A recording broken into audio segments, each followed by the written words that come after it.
السلام علیکم۔ ارم ان دنوں بہت پریشان رہنے لگی تھی۔ وہ اکثر ایسے جملے دہراتی تھی کہ میں مر جاؤں گی، ایک دن آپ کی ناراضگی مجھے مار دے گی۔ اور زوار کا جواب ہوتا، پاگل، ناراضگی تو محبت کی علامت ہے۔ خفگی وہیں ہوتی ہے جہاں محبت ہو۔ یہ جذبہ نہ ہو تو محبت کے رنگ پھیکے پڑ جاتے ہیں۔ لیکن انسان اگر بغیر وجہ کی ناراضگی کا دکھ سہے تو وہ اندر سے ٹوٹ جاتا ہے۔ کم از کم کوئی میرا قصور تو بتا دیا کرے۔ بار بار دل توڑو گے تو میں بھی زندہ نہ رہوں گی۔ دیکھو ارم، میں دل توڑتا ہوں تو پھر جوڑتا بھی تو میں ہی ہوں۔ ناراضگی کے بعد صلح ہوتی ہے، پیار اور بھی بڑھ جاتا ہے۔ گھر میں یہ جملے اکثر دہرائے جاتے، تاہم وہ اپنے آپ کو خوش قسمت سمجھتی تھی کہ اسے اتنے پیار کرنے والا شوہر ملا۔ ایسا شوہر جس نے آج تک کسی دوسری عورت سے بات کرنا تو دور، کسی کو نظر بھر کر دیکھا بھی نہ تھا۔ وہ اپنی بہنوں سے بھی مختصر بات کرتا تھا، اکثر تو اسے ان سے کلام کی ضرورت ہی نہ پڑتی تھی۔ خدا کا شکر کہ اسے اپنی نئی نویلی بیوی ارم پسند آ گئی تھی، جس کو اس نے شادی سے پہلے دیکھا تک نہیں تھا، مگر اب لگتا جیسے اس کے بغیر ایک لمحہ گزارنا مشکل ہو۔ اس کا پیار بھی کچھ عجیب ہی تھا، شدت لیے ہوئے، دھیمے دھیمے رم جھم کی طرح برستے ہوئے، اچانک کالے بادل لہرا جاتے، تبھی شک کی بجلی گونج جاتی اور خفگی کی بارش برسنے لگتی۔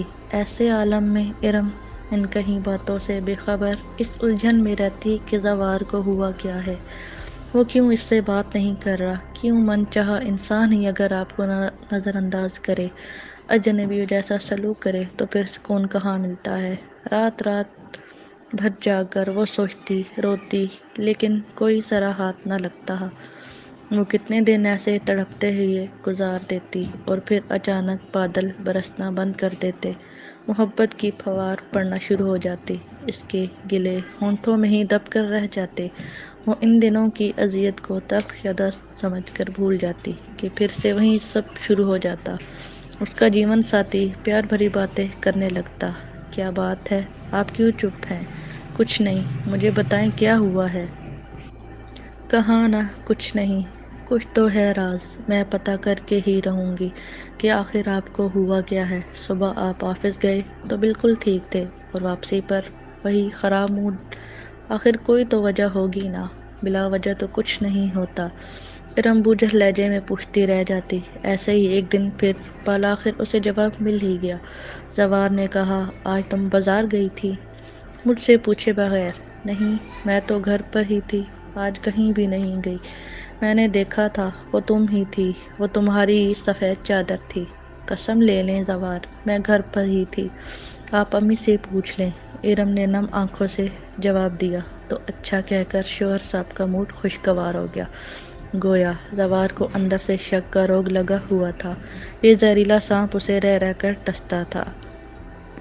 ارم یہ سوچنے پر مجبور ہو گئی تھی کہ ایک عورت کے لیے ایسی زندگی گزارنا کتنا مشکل ہوتا ہے، جہاں 24 گھنٹے وہ کاموں میں لگی رہے اور رات کو جب تھکی ہاری کمرے میں پہنچے تو خاوند کا ایسا رویہ منتظر ہو۔ ایسے حالات میں عورت زیادہ دیر گزارا نہیں کر سکتی، مگر اولاد کی وجہ سے اسے بہت کچھ برداشت کرنا پڑتا ہے۔ ایک دن ڈرائنگ روم میں سب بیٹھے باتیں کر رہے تھے، ارم بھی اپنے بیٹے کو اٹھائے موجود تھی، سب کے ساتھ وہ بھی ہنس بول رہی تھی۔ دن بہت مصروف گزرا، شام کو تمام مہمانوں کو رخصت کر کے اپنے کمرے میں گئی تو زوار خلاف معمول بہت خاموش تھا۔ وہ اپنے مخصوص انداز میں ہنس بول رہا تھا اور نہ ہی گنگنا رہا تھا، بیوی کو اس طرح نظر انداز کر رہا تھا جیسے وہ کمرے میں موجود ہی نہیں تھی۔ اس کو منانے کی ارم کی ہر کوشش ناکام ہو گئی۔ اس نے زوار کو لاکھ منایا، اس سے ناراضگی کی وجہ پوچھی، مگر اس نے تو جیسے نہ بولنے کی قسم کھائی ہوئی تھی۔ صورتحال اتنی خراب ہو گئی کہ گھر میں موجود تمام لوگوں کو بھی پتہ چل گیا کہ میاں بیوی میں کوئی ناراضگی چل رہی ہے، اور اس بات کی وجہ کیا ہے یہ کسی کو بھی معلوم نہیں تھا، یہاں تک کہ خود ارم کو بھی نہیں۔ تو پھر وہ کس منہ سے کس کے سوال کے جواب دیتی؟ اس نے یہ وقت کیسے گزارا یہ وہی جانتی تھی۔ ایک ہی کمرے میں ہونے کے باوجود دونوں اجنبیوں کی سی زندگی گزار رہے تھے۔ زوار نے ارم کے ساتھ ساتھ سب گھر والوں سے بھی بات چیت بند کر دی۔ اس کی تو حالت ان دنوں ناگفتہ بے ہو رہی تھی۔ جب اتنی محبت کرنے والا شخص اچانک اجنبی بن جائے تو یہ اذیت وہی جان سکتا ہے جس نے اسے جھیلا ہو، جس پر گزری ہو۔ آخرکار خدا خدا کر کے 1 ہفتے کی سرد مہری کے بعد اس کے لبوں کا قفس ٹوٹ گیا، لیکن اس نے کہا بھی تو کیا کہ میری بہن کا شوہر تمہیں دیکھ رہا تھا، بس مجھے اس بات کا غصہ ہے کہ تم وہاں سے ہٹ کیوں نہ گئی۔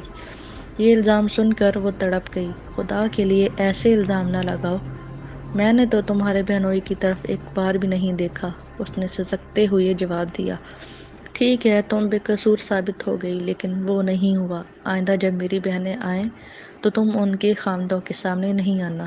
لیکن زوار، گھر آئے مہمانوں کے ساتھ یہ سلوک تو نہیں کیا جاتا، میں کیسے سامنے نہیں جاؤں گی؟ آپ کی والدہ اور بہنیں کتنا برا مانیں گی۔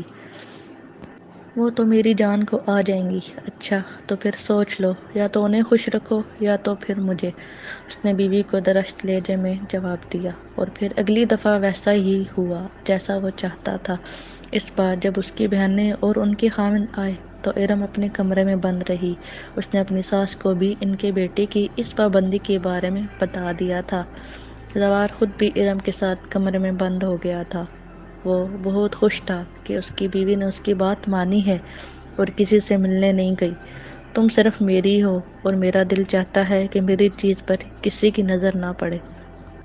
اس نے مسکراتے ہوئے بیوی کا ہاتھ تھاما۔ وہ جواب میں بس مسکرا کر رہ گئی تھی، لیکن جیون ساتھی کو یہ پتہ بھی نہ چل سکا کہ ارم کے دل میں کیا ٹوٹ کر رہ گیا ہے۔ اب وہ ہر لمحہ ایک خوفزدہ کرنے والے حصار میں قید رہنے لگی۔ پتہ نہیں اس کے شوہر کو کب کس سے بات کرنے پر غصہ آ جائے، کیا برا لگ جائے۔ وہ بازار نہ جاتی کہ کہیں خاوند کا ذہن اس کے بارے میں کوئی منفی کہانی نہ گڑھ لے۔ اسے اپنے آپ سے شرمندگی محسوس ہونے لگی تھی کہ اس کا شوہر اس کے بارے میں ایسے خیالات رکھتا ہے۔ وہ یہ سوچ کر خود کو تسلی دیتی کہ میری زندگی کا ساتھی مجھ سے پیار بھی تو کرتا ہے۔ وہ میکے جانے کے لیے جب کہتی زوار مان جاتا، چاہے رات ہو یا دن، لیکن وہ اسے اپنے ساتھ لے کر جاتا اور ساتھ ہی واپس لے کے آتا۔ اگر وہ رات وہاں گزارنے کی ضد کرتی تو اسے ایسے ایسے جملے سننے کو ملتے کہ وہ اپنی قسمت پر رشک کرنے لگتی۔ زوار کہتا، میں جب گھر میں داخل ہوتا ہوں اور تمہاری صورت نظر نہ آئے تو میرا گھر میں آنے کو دل ہی نہیں چاہتا۔ وہ رات میرے لیے کانٹوں کا بستر بن جاتی ہے جب تم میرے ساتھ نہ ہو۔ ارم نے تبھی میکے جانا ہی چھوڑ دیا۔ مہینوں بعد اسے اپنے ماں باپ کی یاد آتی بھی تو دل کو تھپک تھپک کر سلا دیتی کہ میرے شوہر کی خوشی اور میرا سکون میرا گھر ہے۔ میرا خلوص، میری خوشی سب میری بیوی سے ہے۔ میں نہیں چاہتا کہ اس پر کسی کی نظر بھی پڑے۔ اگر کوئی اس کی طرف دیکھے تو میرا دل شک سے بھر جاتا ہے کہ کہیں وہ میری بیوی کے لیے کچھ سوچ تو نہیں رہا۔ میرے دوست کہتے ہیں کہ عورت شادی کے بعد بھی بے وفا ہو سکتی ہے، اس لیے میں اسے بے وفائی کا موقع ہی نہیں دیتا۔ میں اسے گھر سے باہر نکلنے ہی نہیں دیتا۔ میں اسے کبھی موبائل فون لے کر نہیں دوں گا کہ وہ کسی سے رابطہ کر سکے۔ میں اسے اپنے حصار میں جکڑ کر رکھوں گا۔ یہ تمام سوچیں زوار کی تھیں، لیکن اسے یہ پتہ نہیں تھا کہ عورت بہت نازک ہوتی ہے، کانچ سے بنی ہوتی ہے۔ اسے پیار محبت چاہیے اور ساتھ تحفظ اور اعتماد بھی۔ اگر شوہر اس پر محبت کے ساتھ اعتماد کی دولت بھی دامن میں ڈال دے تو عورت عمر بھر اس کی باندی بن کر رہ سکتی ہے۔ کاش زوار کو پتہ ہوتا کہ اس کی بیوی صرف اسی کو سوچتی، اسی کو پوجتی ہے تو وہ یوں شک کے ناگ کو پھن نہ پھیلانے دیتا۔ مگر اس نے کبھی اس نازک دل کے نازک جذبات اور اس کی سوچ کو جاننے کی کوشش ہی نہیں کی تھی۔ شوہر کی شکی طبیعت نے تمام زندگی اس شخص کو سکون سے رہنے نہ دیا اور نہ ہی اس کی بیوی کو۔ اس ناروا سلوک کی وجہ سے ارم کی شخصیت کو گن لگ گیا اور اس کا اعتماد بالکل ختم ہو کر رہ گیا تھا۔ ذہنی اذیت نے اسے بیمار کر ڈالا۔ شوہر اپنی طرف سے دی گئی بیماریوں کا علاج بھی خود ہی تنہائی سے کروا رہا تھا، بقول اس کے کہ اسے اپنی بیوی سے بہت ہی پیار تھا، اس کی جدائی وہ برداشت نہیں کر سکتا تھا۔ ارم نے حالات سے سمجھوتا کرنا سیکھ لیا۔ وہ بچوں سے باپ کی ناراضگی چھپاتی تھی تاکہ وہ اس کا غلط اثر نہ لے لیں۔ اس کے والدین نے تو بہت سوچ سمجھ کر یہ رشتہ طے کیا تھا، لیکن کہتے ہیں نا کہ ماں باپ اپنی بیٹی کو سب کچھ دے سکتے ہیں سوائے نصیب کے۔ یہ بھی شاید اسی کا نصیب ہی تھا۔ اس کے دل سے خواہشات کے پنچھی اڑ گئے تھے۔ اسے اب کسی چیز کی چاہ نہیں رہی تھی۔ اب جب بھی زوار اپنی خفگی کے اظہار کے لیے خاموش ہو جاتا تھا تو وہ بھی چپ کر کے انتظار کرتی کہ کب یہ پتھر پگھلے گا، وہ پتھر جو اس کا دلدار بھی ہے اور قاتل بھی۔ اب وہ اپنے دل کو سمجھا چکی تھی کہ اس کی زندگی ایسے ہی گزرے گی۔ بس اس نے شوہر کی منفی سوچوں کے بارے میں فیصلہ کر لیا کہ وہ ان پر کڑنا چھوڑ دے گی اور اس سے لگائی ہوئی توقعات سے کنارہ کش ہو جائے گی۔ اس نے خود کو سمجھا لیا کہ دنیا میں انسان اکیلا آیا ہے اور اکیلا ہی رہتا ہے اور وہ پھر اکیلا ہی چلا جاتا ہے، تو پھر کون اپنا اور کون پرایا؟ ہم تو خود بھی اپنے نہیں ہیں، کوئی دوسرا غالب کیا ہمارا اپنا ہو سکتا ہے؟ اب اگر جینے کو سہل کرنا ہے تو اسے ایک سوچ کے ساتھ کہ اپنے بچوں کے لیے جینا ہے، ان کو اچھا انسان بنانے کی کوشش میں جینا ہے۔ انہی کے لیے شاید یہ زندگی ملی ہے اور انہی پر توجہ مذکور رکھتی ہے۔ عورت اپنی ذات سے کب تک پیار کر سکتی ہے؟ وہ اپنی ذات سے کچھ عرصے کے لیے ہی پیار کر سکتی ہے، پھر اسے ان پھولوں سے پیار کرنا ہوتا ہے، ان کی آبیاری کرنی ہوتی ہے جو خدا نے اس کی دامن میں ڈالے ہیں۔ اور جب یہ فریضہ ختم ہو جاتا ہے تو عورت کی زندگی کا مقصد بھی ختم ہو جاتا ہے۔ اس کے بعد وہ اپنے خالق حقیقی کے پاس جاتی ہے تو سرخرو ہو کر اس نے ایک اچھی ماں کا کردار بخوبی ادا کرنے کی کوشش تو کی تھی۔ اپنے بچوں کو اچھا انسان بنانے میں اپنی حیات واری تھی، اس لیے اللہ نے جنت کو ماں کے قدموں کے نیچے رکھا ہے۔